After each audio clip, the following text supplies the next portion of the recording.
Alright, let's jump right into this explainer. Today, we're dissecting the chilling narrative mechanics and the real-world creation of the hit Hindi 3D animated horror tale Doomri. You know, if you've ever felt that primal, deep-seated fear of the dark, or if you've just wondered how animators literally built suspense from absolutely nothing, you're going to find this breakdown of atmospheric storytelling absolutely fascinating. Just imagine the sheer terror for a second. You're trapped in the pitch black. You hear your sister calling out to you from the shadows, only to realize the real her is standing right next to you.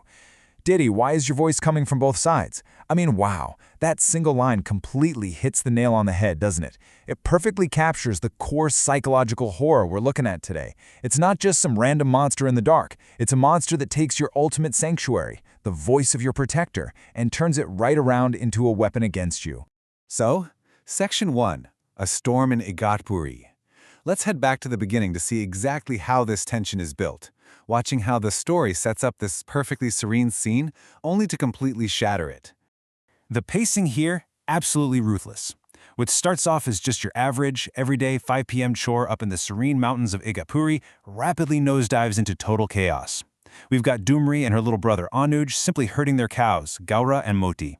But out of nowhere, this incredibly unnatural storm rolls in. We're talking thick, black clouds that basically turn evening into the dead of night. Then, a terrifying lightning strike kicks off a massive panic. The cows bolt straight into a nearby pitch-black cave, and guess what? It drags our siblings right into the story's trap. Moving on to Section 2, The Dark Cave. The moment they step inside that enclosed space, the narrative does a total 180. We instantly shift from environmental dread, the storm raging outside, straight into intense claustrophobia and absolute sensory isolation. Now, here is where it gets really interesting. The entire tension of this scene is anchored by one insanely fragile survival tool. Doomri finds this slightly damp matchbox on the ground, and it literally only has a few matches left inside. Talk about a brilliant storytelling device. Light becomes their most precious resource. It's basically a ticking clock. Every single time she strikes a match, we're holding our breath, right? Because we know they are one step closer to absolute, terrifying darkness. And that darkness is hiding some seriously escalating horrors. First off, you've got the pitch-black isolation itself. Then, the psychological dread just ratchets right up when Anuj's foot mysteriously gets stuck to the ground. It's almost like the cave itself is holding him hostage.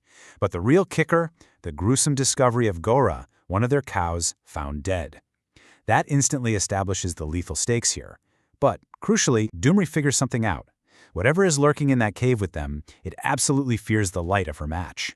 Which brings us to Section 3, Voices in the Shadows, Psychological Warfare.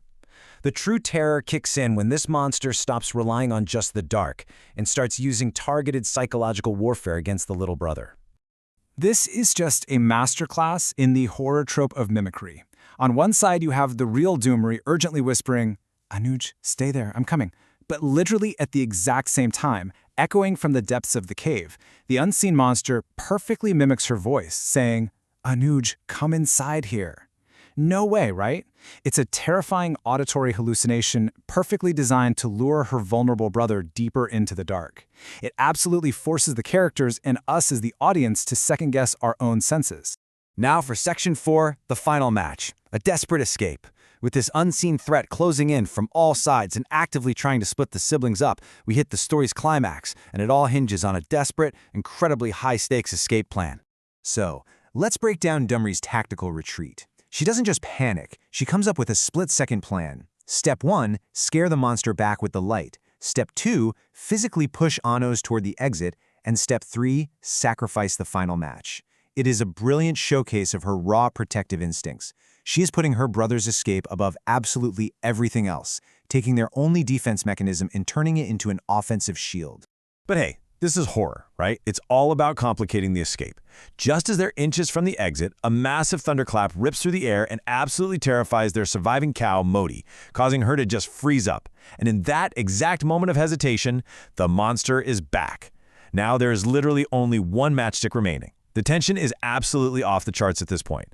That resource depletion we talked about, it has officially hit 0. So in this incredibly tragic, suspense-filled climax, Doomri is forced into making the ultimate choice. She screams out, "Hey Anuj, you go from here." She strikes that final precious match, shoves Anuj out into the safety of the storm, and then slowly backs away into the terrifying dark. We're just left completely hanging about our own fate. It's such a powerfully emotional narrative beat to cap off all that claustrophobic dread. All right, Section 5, Animating the Horror. The meta-narrative. Let's step outside the cave for a second and look at the real-world context of how this 3D animation actually came to be. Because the story behind its creation is honestly just as cool. Get this entire atmospheric nightmare was created by just one single animator. His name's Vishal, and he runs the YouTube channel Horror Tales. He actually just celebrated crossing a massive milestone, 100,000 subscribers. Honestly, it's a huge testament to how deeply we all connect with these tense, highly atmospheric narratives. It really proves that if you have a rock-solid grasp of suspense and pacing, you can captivate an audience just as well as the big studios with giant budgets. And to keep all that momentum going, Vishal threw out a really brilliant community challenge. He set a goal of 1,000 comments on the video. If the audience hit that threshold, he promised to unlock a brand new horror release every single week. Talk about a real game changer for building an engaged community. It's such a fun, interactive way to turn passive viewers into active participants in the episodic release schedule. What's also super neat is that the source material doubles as a sort of meta-tutorial. Since so many people were in the comments asking how on earth he builds these environments, he actually points aspiring creators straight to Arena Animation. He highlights their well-certified courses and expert tutors that cover everything from the basics to advanced 3D.